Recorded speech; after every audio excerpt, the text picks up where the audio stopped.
I think before coming to Rishikesh, she did not know even one word of Hindi. But now she speaks very fluent Hindi. And even good number of slokas of Sanskrit. So I would like to request you to give her also a big clap.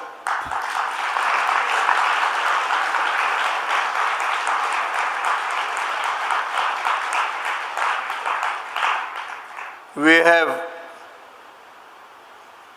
Gurmukhji on the stage. She has been teaching the Kundalini Yoga. And then we have got Guru Shabdaji. He is also teaching the Kundalini Yoga. I had visited their ashram, I think 2 or 3 times, and they are really doing very good work. I have been asked to speak on philosophy of yoga. Yoga has been defined by our seers as chitta vritti nirodha. That is control of mind.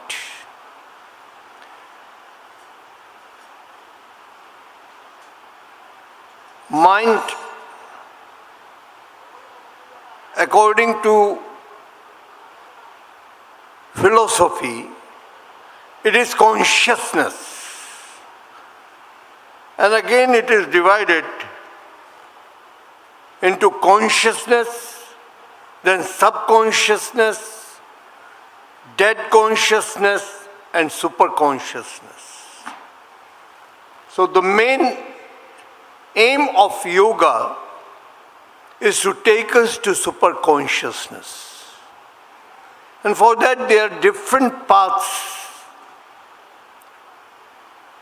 According to Gita, even one, if he goes to depression, that is also yoga. Arjun went into complete depression. He was a warrior. He came to fight, but then he refuses to fight, seeing the kids and kins in front of him,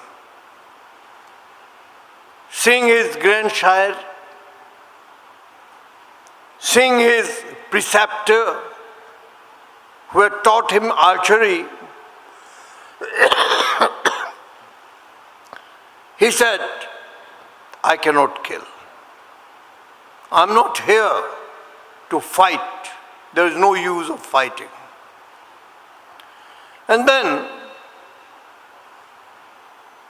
Krishna defines yoga into various classes. But the main division can be into 3 parts. There is the yoga of action,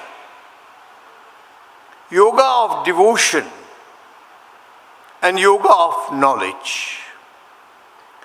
Outwardly they may be seen differently. They might be seen into 3 different types, but it's not. They are interlinked. Until unless we know the knowledge of something, how can we be devoted to it? And without devotion, I don't think we can come into action. Now, just for an example, if we want to drive a car, first we will have to have a knowledge of driving. We will have to go to a teacher to learn driving. That is yoga of knowledge. And then once we have learned the art of driving, You will have to put it into practice. That is devotion. If you have not practiced it, and you just take the car outside, on the very first day, you might meet an accident. But then, if you put it into practice, what you have learned, then definitely your action will be beautiful. It will be beautified. So, I don't consider them as different, but it is just to make us understand that first you should know, and knowing is the yoga of knowledge. For that, Lord says that know that I am in everything. I am in the sun, I am in the moon, I am shining in everything.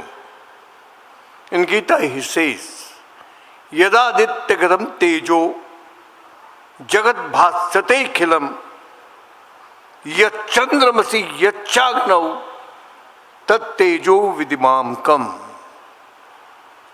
The light that you are seeing in the sun, that is me. The light that you are seeing in the moon, that's also me. And the light that you see in the fire, that is also me. That is, first he says, know myself. Until unless you know me, how can you be devoted to me? He goes further to explain. Gama vishyacha bhutani dharyam hamojasha pushnami chausdi sarva somo bhutva rasatmaka. He says that I enter into the world. Now if we go to the Sankhya Yoga, Sankhya says that 24 elements sprang out of him. But those elements could not do anything until unless he entered into it. Therefore, the Upanishads say that he is present in every participle. He is present in everything in this world.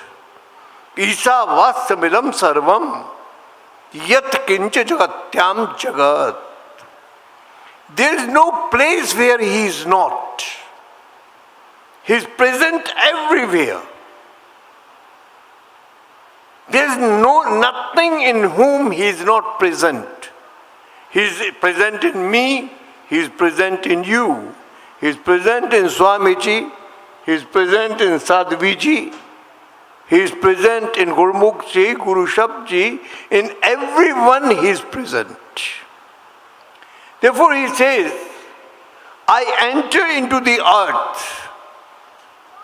I have entered into the earth, and whatever you are seeing on the earth, it is me who is bearing it. Had I not been in it, the earth could not bear you. The earth could not withstand the weight that, so many creatures are there, so many mountains are there, so many rivers are there. So how could she bear it? If she is bearing it, it's because of me, because I have entered into it. And I enter into the moon also. And the moon, which gives us according to Swamiji, it's love, the ras, the nectar.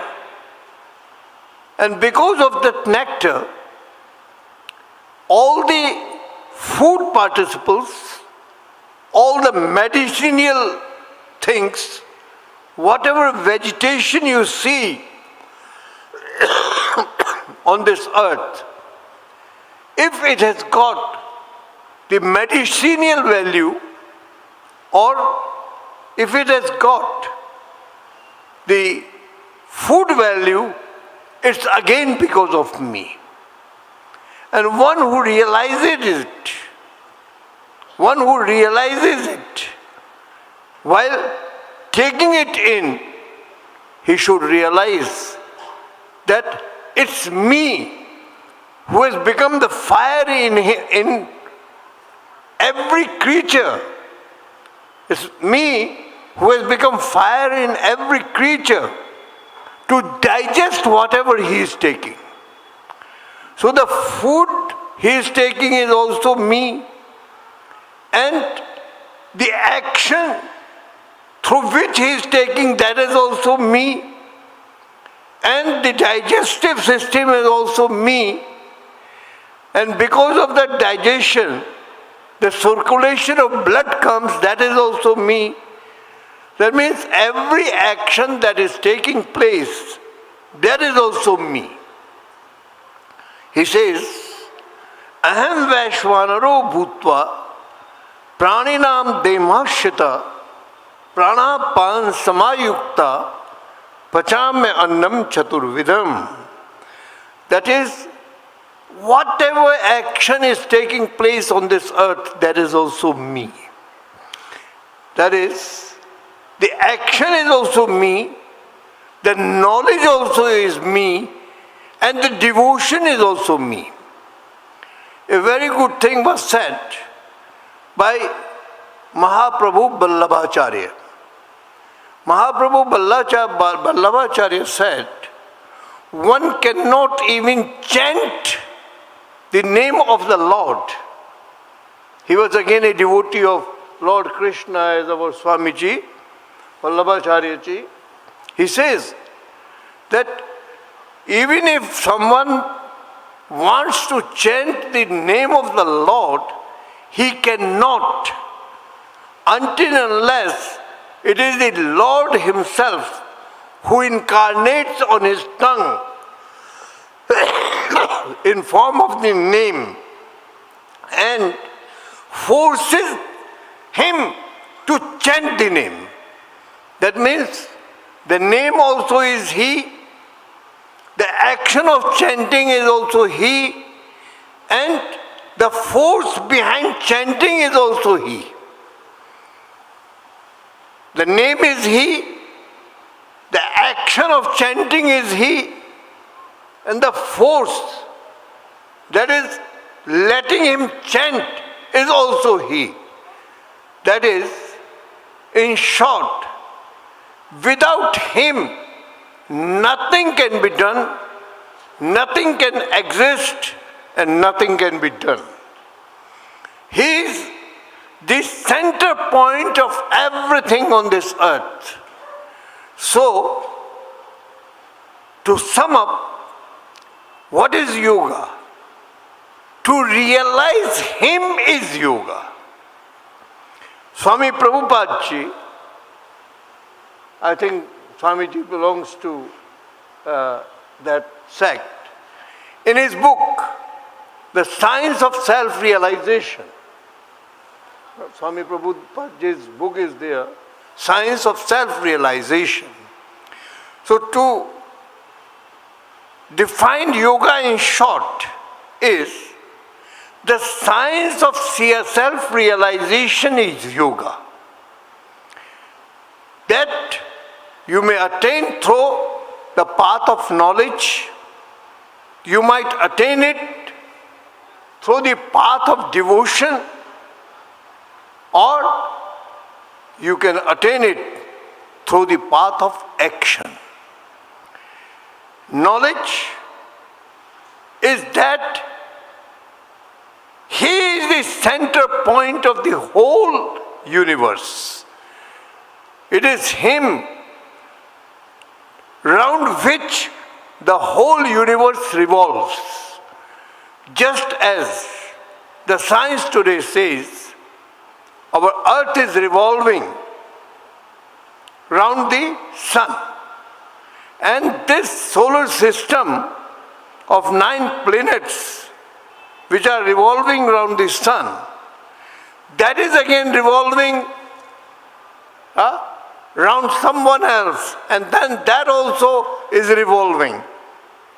So ultimately the whole universe revolves around one, and that one is He. You may call Him God, you may call Him Christ, you may call Him Krishna, you may call Him Ram,